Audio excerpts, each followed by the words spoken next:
putting in work. Work, yeah. Putting in work.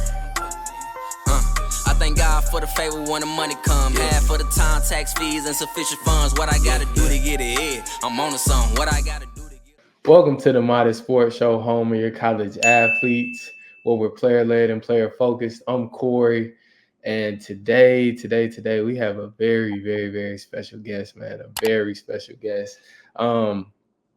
I would say before I introduce this guest, I'll say that we spent some time together at the University of Kentucky prior to him being with another organization.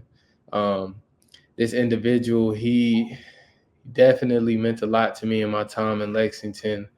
I think we formed a great relationship, a great friendship through just his profession and me being on the field as well. And so, man, without further ado, help me welcome Nate, the great Benjamin. How you doing, bro? What up, Corey? Nice to see you, man. I'm happy to be here. Happy to be on the show with you. Man, no doubt, man. I appreciate it, man. I appreciate you coming on, bro. Of course. So let's say our icebreaker question for you today: who is the best team in the NFC East? Oh man, I mean, you see, I got it on me. Nah, that was a trick question. Yeah, you know, I gotta say the Cowboys, man. You know, I got to. That's real. So how does it feel, man? Like, how does it feel? Because like I said, I was a player at the University of Kentucky at the time. You was kind of my AT.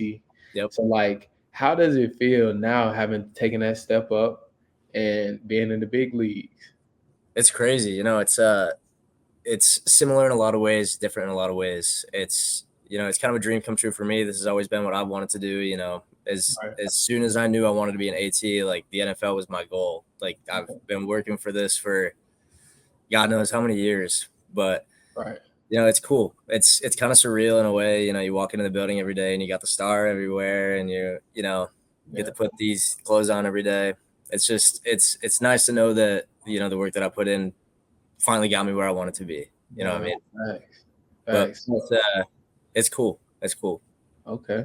No, that's fact, bro. Because I think we never really assess professional organizations and just sports in general. Like we never assess it from like different points of views. We only see it from players, right? Like a player, like I want to go to the NBA or I want to go to the NFL.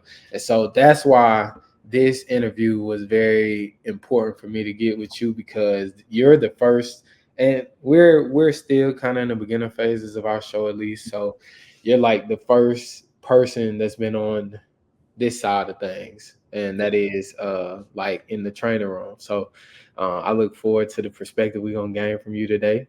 But prior to that, let's go back to your days coming up in upstate New York. Now, for my viewers and my audience, like I said, me and Nate, we spent a lot of time together just because he was my AT.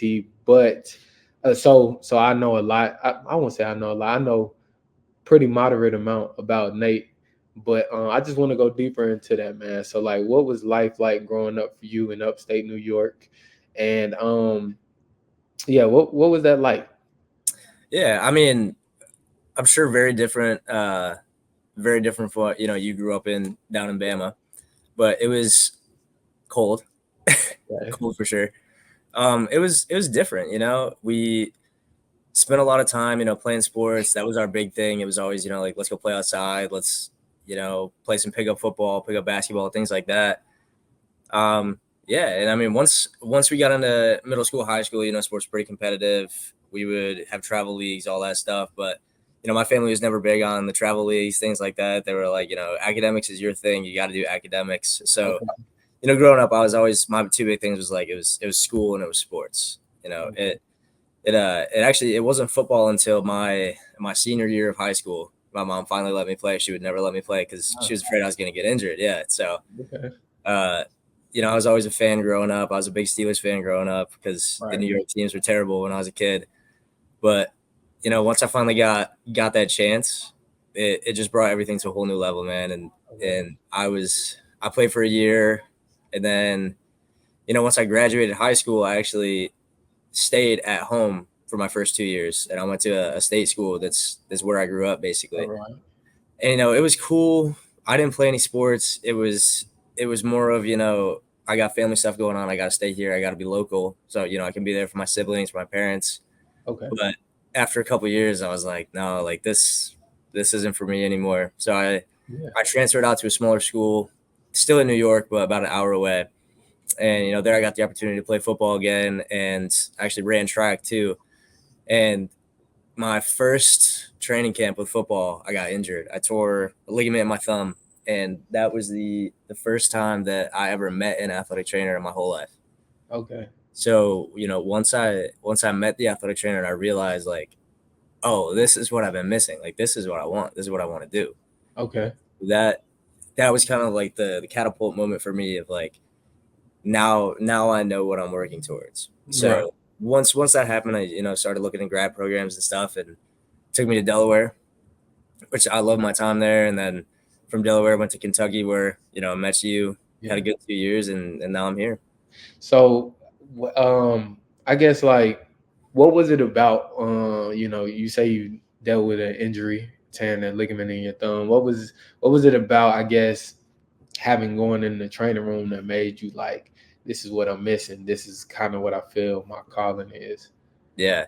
So I mean, ever since I was a kid, I wanted to do something that had to do with sports or something medicine. I wanted something in the middle. Right. And in New York at the time when I was a kid, like, we didn't have athletic trainers. I never had an athletic trainer in high school, middle school, anything growing up. So I was like, I don't know what I want to do. I don't know what I can do, but I just know I want to do something with sports. And Yeah. then, going into that training room, I met our head AT. Her name is Heidi. She's the best. She's, I owe everything, my whole career, to her. She started it all for me. Right. I went in there and I just felt welcome. They were like, what's wrong? Let's look at it. Let's do this. If this doesn't work, we're going to do this. And, I just felt very, very cared for. And I was, in a down spot. I just transferred to a school. I was going to, play football. I was excited. And then all of a sudden I have it all taken away like that. Yeah. It was nice to have somebody there that could, like, support me and make me feel welcome and make me feel like, it's going to be okay no matter what. Yeah. So like when because now, did you go? Was it Ithaca? Was that the first or the second? So I went to SUNY Binghamton, which was where I grew up. Okay. And then when I transferred, I went to Hartwick College, which is close to the Ithaca area. Oh, okay. Yeah. Now from there though, or I guess prior to you having this newly found love for like athletic training, what was your major prior to that? So I was just a straight up biology major. Okay. I was like, I want to do something, maybe medical, maybe bio is what it is. But to be honest, I was just lost. I was like, I don't really know what I want to do. I'm just out here. Yeah. So Okay. I got lucky. Right. Yeah, that's actually kind of crazy when you think about it, being that your major was already biology. Yeah. But so from your second school that you went to, right? You said you went to Delaware. Now I know you and I have talked somewhat about Delaware, but I guess that sounds like that was your first time really being out or away from home, like out of the state. Yep. And so how was that transition, I guess, heading somewhat south or north? A little bit south. A little bit south, yeah. Okay. How was that just being in Delaware? It was awesome. I mean, truly awesome. It's probably the best 2 years of my life. Kentucky's probably up there, but man, it was nice to finally be able to like get away and get my first apartment. And this was coming right off of COVID too, so like, okay, I just spent the last 6 months sitting in my crib that I grew up in, right. And now I get to leave and like go somewhere, meet new people, start doing what I actually want to do. And Delaware is beautiful. We had a nice little downtown area. It was probably 45 minutes from the beach. Just finally being able to take that step away from home and live my own life for the first time. Really, it was awesome. I loved it. Well, I guess what are some of your more favorable memories from being in Delaware? What's something that comes to mind when you think of Delaware? Just like, man, that was a great moment. Yeah. I would say, I got a few. I got some athletic training related, some not.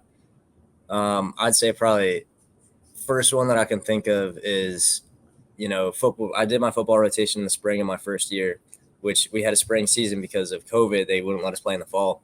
Okay. So, this is my first taste of like high level football. Yeah, So you're right. obviously it's no Kentucky, but you got Division I football. My first taste, we were 7-0 regular season, and then we roll into the playoffs and we hosted a playoff game. And I think just, that moment of sitting there under the lights, and it's a playoff game, stands are as full as they can be.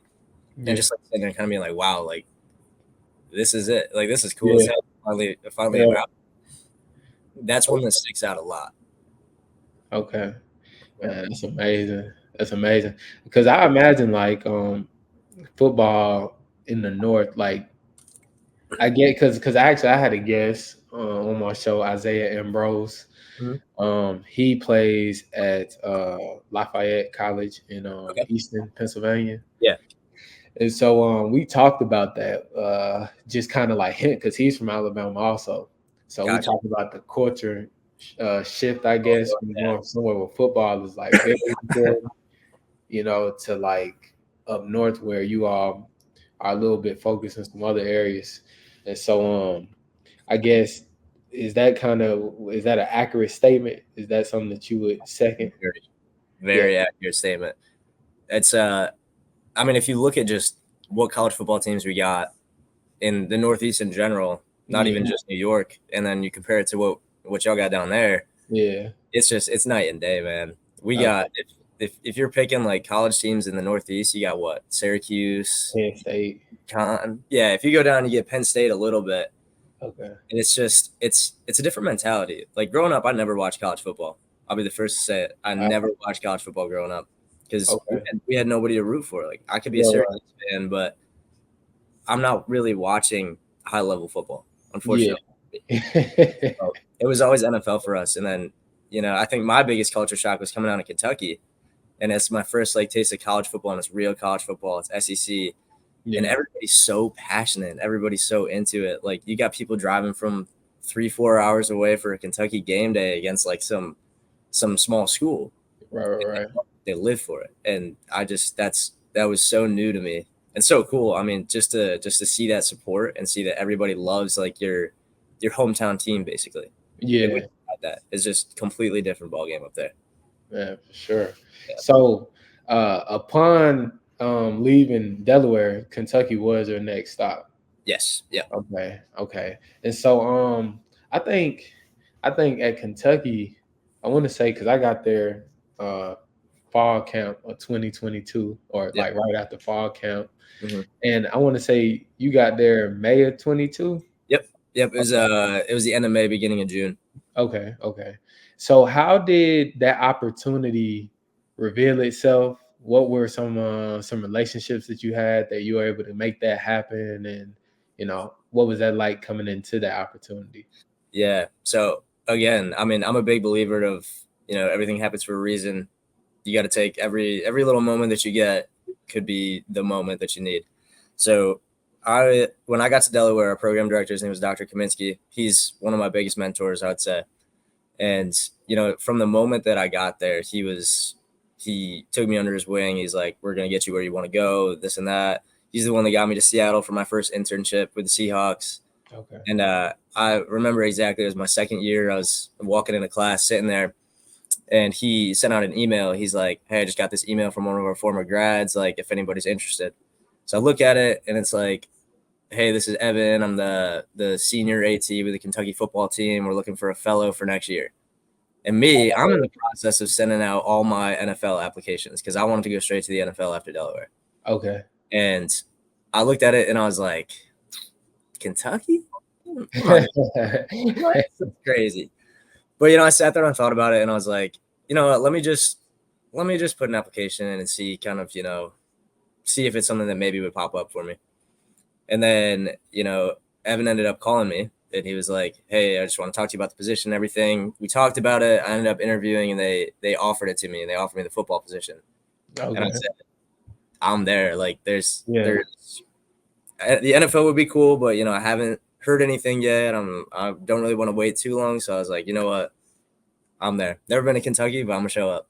Man, that's amazing. And it sounds like that was like kind of one of those dream come true moments, I guess. Yeah, Especially 100%. yeah. So okay. So being that, you were there 2-3 months ahead of me. Yep. I get there in late August. Now, when I first got to Kentucky, I was working more with Dan. Mhm. Like the first couple of months that I was there. And that my injury and my whole time in Kentucky, it was kind of like I wish my body would have kind of responded quicker. You know what I'm Yeah. saying? Yep. Because it's like now today, after the fact, I'm moving around great. You know what I'm saying? I'm Feeling working, good yeah, and feeling good, right? So, but the first couple of months I was there, I was working more with Dan, yeah. and so I would say I feel like you and I is, and correct me if I'm wrong or if you have a different recollection, but I think maybe that 2022 season I started working more with you like September, October-ish Mhm. of the season. Yeah. And so I'm curious to know, man, what was your first impression of Corey? Yeah. So, I think even taking a step back from that, obviously like my first couple months, they don't know me. They're like, Okay. we got to let you do like this stuff. And then, once you prove yourself, we can give you something a little bit more complicated. Right. So I remember it was like you said, September, October, and Gabe called me in and he's like, I want like this is your project. I want you to find a way to make Corey feel better so we can have him do something so he could play football again. Right. And that was my first the first thing that they gave me. And I remember, he kind of briefed me a little bit. I looked at all the stuff that we had and I was like, man, nobody could have prepared me for this. Yeah. But, I think going into it, both of us are new to Kentucky. Both of us, like, I didn't really know you, you didn't really know me. But I think kind of from day one, we just had a connection of like, I'm going to help you and you're going to trust me, even though you don't know me and I don't really know you like that. Right. But I think that basis of trust that we got from there, I think that helped us work together so well. Because I think we work together really well. Nah, facts. And I'll be the first to say, I think that an athletic trainer relationship with their athlete is like, you should trust me and you should kind of like do what I say in a way. Yeah. But I am so big on we got to work together. Because if Right. we ain't going to work together, it's not going to work. If I'm just going to give you stuff, you do it and hope that it works. Like, Yeah. we're not getting anywhere with that. Right. So I think that was something for us. We always had a good open line of connection or communication of like, hey, let's do this, or you'll send me an Instagram video of like, oh, I saw this today. Like, is this something we could do? Right. Yes. Like, let's work Yeah. together. And Yeah. that happened. I mean, like, we killed it. Nah. We did a good job. Nah, bro, I appreciate that. That was definitely there was, and that's now that you've mentioned that, there was like truthfully never never a moment where I was like, yeah, I don't trust the direction. You know Yeah. what I'm saying? I don't feel like, yeah, there was never a moment where that, because I think truthfully, the pain that I was dealing with was so excruciating. I was just like, we could do whatever, you know what I'm saying? Because Yep. to fix the issue. So, Mhm. man, that couldn't be closer to the truth. I definitely did have a lot of trust in you, and I think I kind of sensed that, like, or I didn't quite know particularly that I was your first like project. You know what I'm saying? So that's actually dope to know. I did not know that Gabe came to you with that, Mhm. but more importantly, like, I never got a vibe that I was your first, you know what I'm saying? Like, I think you had a lot of confidence in what you were doing. And so it made me trust you, even more. So Yeah. I appreciate that. no, thanks. So that season, just to kind of brief it from my point of view, that season we ended up going 6-6, or Mhm. actually 6-7, because we lost our bowl game. Yep. Then to Iowa. But bro, that was like, my college journey is very, very extensive. I've been to a lot of schools and stuff like that. I won't get deep into it today, but similar to you, I grew up in the South, or I grew up in the South, but when I got to Kentucky, similar to you, that was like my first time being actually in a big D1 program. So just being able to be a part of the organization, kind of get a better understanding of how things are ran behind the scenes and stuff like that. That was an amazing experience for me, and particularly now for you, right? Because I would hit the portal March of 2023. Yeah. Now, what people don't know, this might be a shocker to a lot of people, but what people don't know is I hit the portal that March of 2023 because I was just like, man, I need to rest. Like my body needs to rest. Like I just feel like we did so much physical therapy, did so much lifting, so much practice, and I was like, I'm gonna take a risk. I'm gonna hit the portal and I'm gonna go home. I'm gonna chill, get off my feet, and maybe that recovery time might give me a little bit, give me a little something. So yeah, definitely had offers coming out of it, so some D2s and stuff like that. But ultimately, I just felt like, man, I would be doing a disservice to a team by not coming and being able to really function and be my best self. So my exodus, college football, it was kind of gradual. It was bittersweet, you know what I'm saying? But I felt like I gave the game a lot, and so it was kind of time to move on to other things in life. Yeah. But for you, that was last season, or excuse me, 2024. Yeah, that was last season. And so what was that calendar year like there? We know I'm aware that Gabe took another position somewhere else, and there may have been some changes. So like what was I guess your final year at Kentucky like? Yeah. I just want to take a step back real quick to kind of something that you said right there about, when you made that decision to, take your rest. I think one thing that people don't realize and people don't recognize is even if you're not, fully playing your sport, if you're injured, if you're rehabbing, the amount of toll that just that alone takes on your body, people take that, they don't understand that at all. So I think it takes a smart person and somebody that, has trust in themselves a lot to actually make that decision based off of that. And to put that story out there, that's awesome. I think everybody should hear that. Everybody needs to know that because people don't think about that kind of thing. They're like, oh, they're injured, they're not playing football, like they're fine, like they're getting all this rest. Like, nah.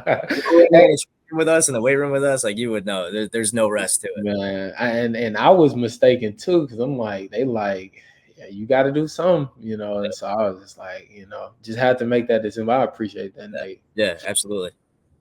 But yeah, so going on to that calendar year, I mean, for the people that don't know about our position, so it's a 2-year fellowship position, and it's a first year and second year. So there's always a new person that comes in, always a person that leaves. But your second year, from January until May, you get put with the stunt team. So you're taken away from football. Okay. So as a first year, you've got about 6 months to kind of figure it out before you're the guy. So I think the very beginning of that January, Dan was a great mentor to me. Dan taught me so much, and all of a sudden he's just gone. And I'm like, man, like this is the guy that I bounce my ideas off of, rant to every now and then. Like if I've got things on my mind, like this is the guy that I'm gonna tell, and he's gonna shoot me straight. Yeah. And now he's gone. He's not gone all the way, but he's not in the room every day, like how it always was. Right. So, obviously I've got other people that I got to go to, but it's kind of like, Nate's starting to run the show a little bit. Like Nate's got to deal with this, Nate's got to deal with that, Nate's got to do 2 people's jobs. Okay. So I think at first, it's a little overwhelming, but we got into it a little bit, finally got into a groove. And then spring ball comes around and things start getting a little bit different. Gabe's not on the floor really. Evan hasn't been on the floor as much. Skylar hasn't been on the floor as much. So it's like, if somebody comes in and they got a problem, like I got to be the one to help them. Yeah. So it felt almost like, you're drowning, but they're holding you up just enough so that you don't actually go under. Right. And that I will forever be grateful for that 4 months that I had right there doing that, because I learned so much. I got so much better just because they threw me in and they said, you can figure it out. We trust you. We believe in you. You can do it. Yeah. That was awesome. And then, it was probably end of April, and Gabe called us into the office and he's like, hey, just want to tell you guys, I accepted a job as the head of the Pittsburgh Steelers. Right. And my first thought was like, let's go. Like, that's Yeah. awesome. You know, Gabe was with the Steelers in 06, I think it was. He was a Okay. seasonal there for a year. They won a Super Bowl. Like, he's Right. got those Pittsburgh roots. And I just know that, you know, going from Kentucky to the Steelers, that's going to be so much better for him and his family. He's not from Pittsburgh, but he went to grad school in Pittsburgh. He did seasonal there. Like, you know, Okay. that's for me. I always picture Gabe, you know, as a Pittsburgh guy, Right. and Right. that means a lot because I'm a big Pittsburgh fan, always have been. So Yeah. you know, to have him tell us that, obviously, my first thought is like, "Congrats, Gabe! Like, this is awesome." And my second thought, what, you know, like what's next for us? Because I spent the last, you know, year busting my ass to try to be able to be ready and be good and, you know, have this opportunity. Are they Right. going to bring somebody else in, and then that's all gone? So Okay. it was a mixture of, you know, excitement, fear, a little bit of just like uncertainty, Okay. and then, you know, they started to take applications and everything, and then they said that Evan was the one that was going to move up, and Okay. to me, that's like, you know, full circle. You know, I came in here, and this guy is the reason that I'm here. Yeah. See him go up to, you know, a head position while I'm here, like that was awesome for me to be able to see him do that. Right. And knowing that kind of like things aren't really going to change, is we do things a very specific way, and knowing that we're going to have somebody that grew up in the system and is just going to move up and continue the system, and, you know, maybe change a little bit here and there, but like actually keep it the same. That was huge. Right. So Yeah. I think that we didn't really have too much of a transition period, honestly. Okay. June came along and Brighton showed up. You never met him, but he was my first year fellow, and we got a new assistant from Liberty. His name was Alex, and man, from the first day that they both got there, like we just took off, and Okay. we knew how to work together. You know, we were flowing. Alex was helping out with everything. Brighton was helping out with everything. Like, and they ended up becoming two of my best friends. So Wow. it was a blessing to have that year. Man, that's amazing, bro. That's amazing. And shout out Ev. Shout out Gabe. Yes. Man, that's great. That's great to hear. I know when I seen it, I was kind of shocked. I was like, man, you know, Gabe is gone, but but I also seen the news that Ed was moving up, so I was just like, you know, very very proud of that whole situation. So last year the season, man, talk to me about the season just from a spectator's view, right? Like, I was very, of course, now being an alumnus of the university, I was very tuned in with Kentucky football, you know, more than I've ever been in the past. But I was kind of like, let's see, what were my thoughts on last year's season at Kentucky? I was kind of like, man, it's kind of disappointed, especially got out to a hot start. But you know, just yesterday I went because I'm a fanatic, so I love going back and just watching old games. It could be Iron Bowl 2021, it could be Tennessee and Georgia 2022. Like, I just love going and watching these games. And so I was watching Kentucky and Georgia yesterday, last season game. And so I was just like, man, I think that game kind of being on the road and getting off to a pretty decent start, but being trumped by penalties, so many penalties, it kind of killed the game. It just killed. I feel like it killed the spirit of the team. So, aside from that, I think Missouri beat you all at home. Season. What were some other losses? I can't think. South Carolina at the end of the year. That was a Oh tough. yeah. Okay. South Carolina on the road. South Carolina, Mizzou, Georgia, Bama. Right. And I want to say there was one more. Tennessee. Yep. And then you all beat Clemson in the bowl, or you lost to Clemson? Lost to Clemson in the bowl game. Yep. Drove down with a minute left to score the game winner. So I mean, like, just talk to me about some of the highs and lows of last season. You know, being a part of the organization. Like, what were some things you were thinking about last year? Yeah, I think you hit the nail on the head. You know, we had a hot start. Other than, you know, our EKU game was close, but we pulled it out. But like, it's an in-state game. Like, you know, it's always gonna be close. But, you know, once we got to that Georgia game, you know, I had high hopes. I thought that, I was hearing about some game plan stuff. I was looking at our team, looking at their team. I'm like, like I think we might have a shot. Yeah. And I remember they went and I think they got the ball first, went down, drove down, scored pretty easy. Yeah. And then we got the ball, made a couple plays, but like you said, got called back by penalties. And I remember sitting there and our first drive, it was like a 3rd and 19 or something. And we had a crossing route coming from the left side, wide open. Missed it. And ball went over his head, 4th down. From that moment, I was like, man, that was the turning point right there. Because they come out, they score again, we punt it ball away, and we got, it's about to be a 3-score game. Yeah. And I think that kind of sentiment, mimicked itself all year. The same thing against, we come out against Bama feeling okay. And then they score turnover. All of a sudden it's 21-0 and there's like 7 minutes left in the first quarter. Yeah. So I think it was a decent season. We had a lot of highs, a lot of lows. And I would say there's maybe 10 plays that you could pick out and say, these are 10 plays that could have defined our season. This is the difference between 7 wins and 10. Yeah. Really. Right. So I think it was disappointing from that aspect, but as a team, as a staff, I think that, it took a lot of the losses. We had like 4 in a row or something like that, where, coming into work on a Monday morning at 5 a.m. after losing 4 games in a row, like it sucks. Yeah. Not going to sugarcoat it. It sucks. It sucks for everybody. But, I think that we had a good group of kids and a good staff where it's like, even though it sucks, we're still going to show up and we're still going to be, positive and hopeful. And we're going to do what we can to get better so that we don't let this happen again. Right. Man. Yeah, I don't know, man. I feel like I had the same type of just like, man, last season I was kind of like, and to be honest, I do. I typically do.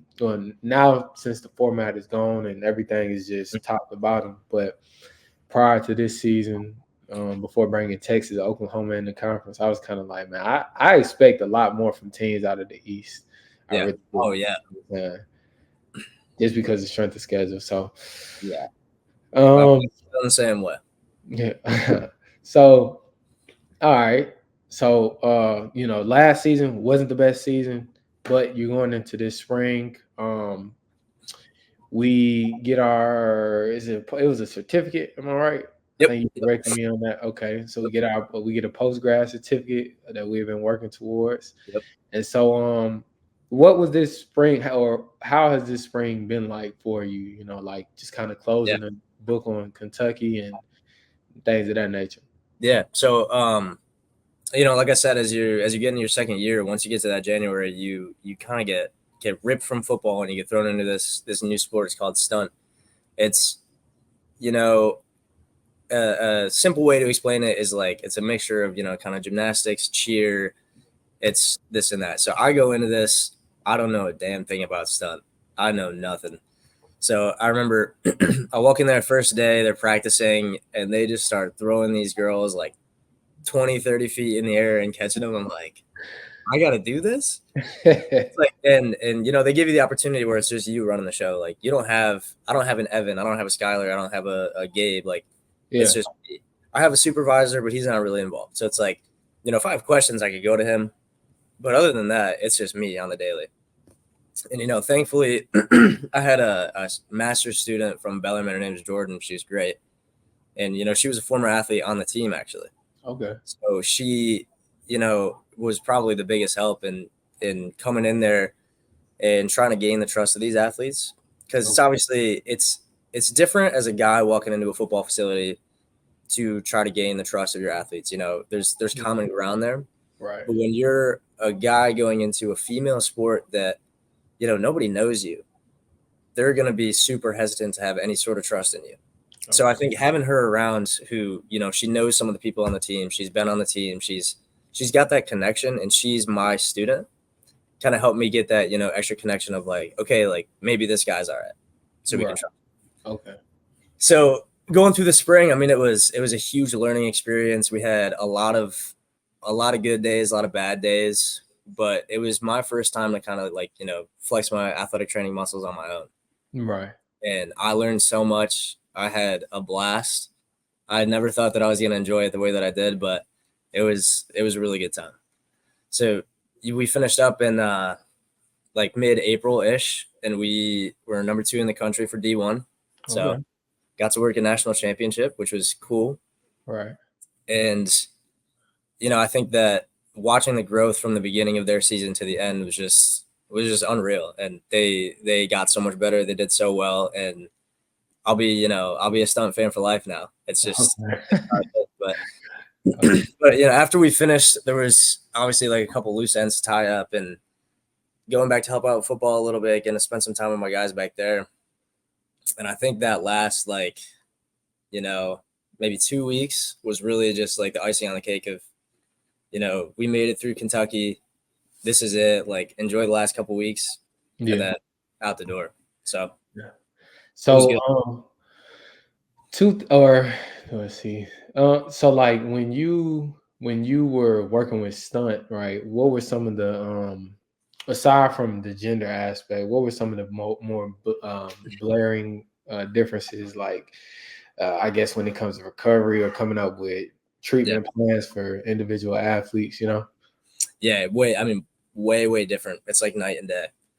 And, I think that at football, there's always been a huge emphasis on recovery. Like obviously we've got all the tools. You saw it. We spent a lot of time trying to recover the body. Yeah. And I think that comes from just the nature of like, it's football. It's something that is ingrained in the nature of football, and the time commitment and the, financial commitment truly is very, very, very different than that of the stunt team. Okay. So I think in their nature, it's more of just, I'm going to show up to practice. I'm going to show up to lift. And that's pretty much it. Not because they don't want to do more, but because that's kind of what they've been used to doing, just because that's the nature of what they do. Right. So I think coming in there, I brought, football mentality of like, recovery is a big thing, treatment's a big thing, rehab's a big thing. And at first, a lot of them were like, they would come and be like, oh, like this hurts, or like this is sore. And their kind of nature is just to be like, I'm just going to show up tomorrow sore. Like that's okay. So my goal was to try to take that and be like, no, like if something's bothering you, we can do something about it. It'll take 15, 20 minutes and like, you'll feel a little bit better tomorrow. Yeah. So that was a huge difference in trying to get them to do that. And I think also for treatment plans wise, like it's different in a way, but still there's a lot of patterns that kind of repeat themselves as far as like football to stunt goes. Okay. Like I think the biggest difference is you're getting an athlete ready to like, do a backflip or throw somebody in the air or catch somebody or like stand at the top of a pyramid, like things like that, which is a little bit different than football, obviously. But when you look at it, a lot of the movement patterns are exactly the same. Okay. If you think about, like a D lineman down in the trenches to strike and lock out, it's absolutely no different than somebody at the bottom of a stunt pyramid pressing up and holding. It's the same thing. Yeah. And you never think about it like that because you're like, oh, stunters, they flip and throw people, in football, it's running, banging into each other. Right. That there's a lot of similarities in the movement patterns. You just got to switch things up a little bit based off of like you have these small differences of what you need. Okay. Yeah, that's actually impressive. You know what I'm saying? Like, 'cause I can definitely see that. But moving past that, how did the current endeavor that we're in right now, like how did it reveal itself? Talk me through you just being able to get the opportunity to be where you are now. Yeah, I mean, I've kind of harped a lot on my mentors that I've had through the places that I've been to, but truly, like I owe it all to them individually for different reasons, different purposes. They put me in different positions to do certain things, but okay. Coming to Kentucky, I met Jim Madalena, who's our director of sports medicine. I don't know if you ever met him, but he's been around for a long time. He's done a lot of things. He's very well traveled, I would say. and he's been at Kentucky for a long time. Yes. So he knows a lot of people, and he is very old school in his teachings. So he's, from the moment I got here, he's been, teaching me the old school way, teaching me the right way to do things. So it was probably last May, I would say, May, June. I just sat down and talked to him. We talked about like, game plans. Like, what do I want to do? What's my next move after this? And I told him straight up, I said, Jim, like, I want to do the NFL. That's what I've always wanted to do. I don't care if it's, an intern position. That's what I want to do. And he's like, all right, we'll get you there. Okay. I was like, yeah, okay. Like, I'm sure. Cool. So he told me, we went through application stuff, wrote my cover letter, wrote my resume, sent it to him. We talked about it, sent it to some other people, just got input from people that I trust. And it was probably mid-August. I went and sent them all out. So what you do is you just send a cover letter, resume, pretty much to every team. If you don't send it to every team, you're selling yourself short, because you don't know what kind of opportunities are going to come up. Like, yeah, I hate the Cleveland Browns. I always have, but damn well I'm going to send them a letter. Just like, why would I sell myself short an opportunity? Exactly. Yeah. So it was beginning of September. Actually, it was week 1 for us, and I got an email from our assistant AT here in Dallas. And he just said, "Hey, let's get on a call on Monday." And I was like, "Okay." So get on a call. It's like a loose interview. He asked me a couple questions, just kind of sees what I'm up to, sees what I'm about. And at the end of the call, he's just like, I've seen you've done your research on us. We've done our research on you. Like, just want to offer you the position. And I remember I'm sitting there like, I took it probably 10 seconds of just not even saying anything. In my head, I'm like, God, like, do I like call my mom? Like, do I ask my mom? It's like, I'm like, and then finally I was just like, no, like, of course I'm there. Yeah. He's like, you want a couple days? I was like, no. Yeah. Absolutely. This is what I've worked for my whole life. Like, I'm not going to stop now. Yeah.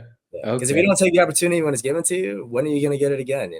Yeah. I could have sat there and waited and been like, no, I want to see what other options come up and sit around and wait. But the odds of that, getting another opportunity, like, absolutely not. You got to take your chances. I love that, bro. I love that. Season opportunities. So as you've been in, I think you've been in Dallas for 2-3 weeks now. Yeah, just about. Okay. Still brand new. All right, now tell me right now. I've been to Texas a couple times. Been through like the Austin area and stuff like that. Mm-hmm. But tell me, what are we liking about Dallas in comparison to Lexington? Man, you in Texas, like, what's the vibe? What's the feel?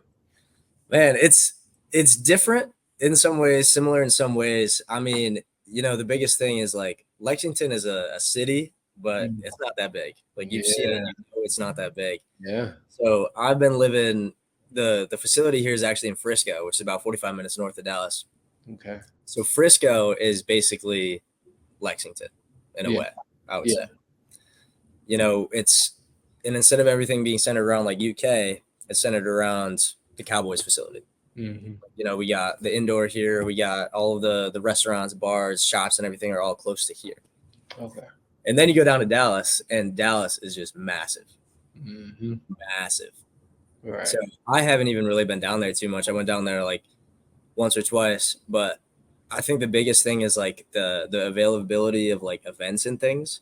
Okay. I mean, in my whole life, I've been to like maybe 2 concerts, and I move here, and we get free tickets to a Kenny Chesney concert, free tickets to the ACMs. Like, okay, just like, I think that's kind of the biggest difference, is that you've got everything right here. Everybody comes to Dallas. Like, like there was a Gunna concert on Friday. Like, everybody's just here all the time. Yeah. So I think that's the biggest difference for me, is like just availability of being able to do stuff. Okay. With Lexington, you got your hometown places, but like, when are you gonna have like a huge artist that comes in and performs like at Rupp? Maybe. Yeah. It's different. It's different. Man, that's amazing. I love to hear the excitement about Dallas and this opportunity. So cool. So cool. So I guess how much time have you been able to spend with some of the players? Who are some guys that maybe you might be able to shout out and say you've met? Yeah, I mean, we've spent a decent amount of time with everybody. Obviously, not everybody's here because of it's OTAs, so it's semi-mandatory, but not really. But I Yeah. mean, everybody's been cool so far. There's not anybody that's come in where I've been like, wow, this guy's kind of rude or like, Right. hasn't been nice to us. I mean, like, got to spend some time with our second round pick, Marshawn Nealand, over the weekend, and super cool dude, just down to earth. Got to hear some of his story. It was awesome. Very, very inspiring story from him. And, I think his story kind of has some similarities to my story in a way. So, being able to build that connection with a guy, especially since, he got here 2 weeks ago, I got here 2 weeks ago, just to have that kind of connection and off the rip like that is just awesome. But yeah, everybody's been cool. We got tons of guys that come through here, whether they're injured or not. They just, come and hang out. But they've all been good to us. They've all been good to me. So I'm just really looking forward to the next couple of years of it. Man, real. Yeah. What are some differences in how things are run? I know it's kind of like you said, semi-mandatory. What are some things that might be a little different? Things that you can speak on. Yeah. So I mean, I think the mindsets and the philosophies that you get from going college to pro are very different. I don't know if it's just because at Kentucky we do a lot, and you've seen that we do a lot. We'll do treatment all day, every day, pretty much. Yeah. When you get to the pros, at least at this location that I'm at, it's almost less, but it's not less because we want to do less or we have the resources to do less. It's just that, these guys, this is their job. In college, it's not your job. This is your job now. So you've got family, you've got kids, you've got things that you want to do. You don't want to sit around in a facility all day. You don't want to come in and do Normatech for 2 hours at the end of the day. Yeah. And if you do, you can, and you do it on your own. Yeah. So, I think from what we do, it's very similar. I think just duration of what we do is a little bit less. But it's not like, if somebody said, hey, can I come back and do this at some point? I'm not going to say no. Yeah. But it's like, we're not necessarily going to be here, but you can come in and, set yourself up on the Normatech boots or go in the hot tub, cold tub. Like, we don't have to be there for that. Right. In college, nobody's allowed in the room unless somebody is there. Right. So, yeah.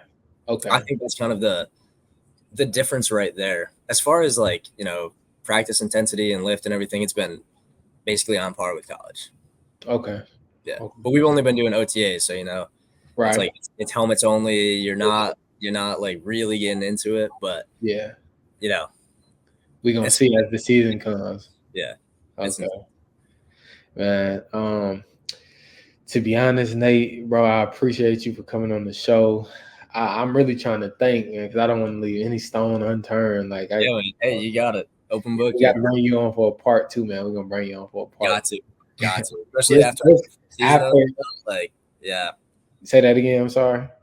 After I get a full season under my belt, man, I can give you like the start to finish, and hopefully I have a thing to show for it at the end. But yeah, man, that's real. Because what we got in the NFC East is the Cowboys, the Eagles, the Giants. Yep, and Commanders.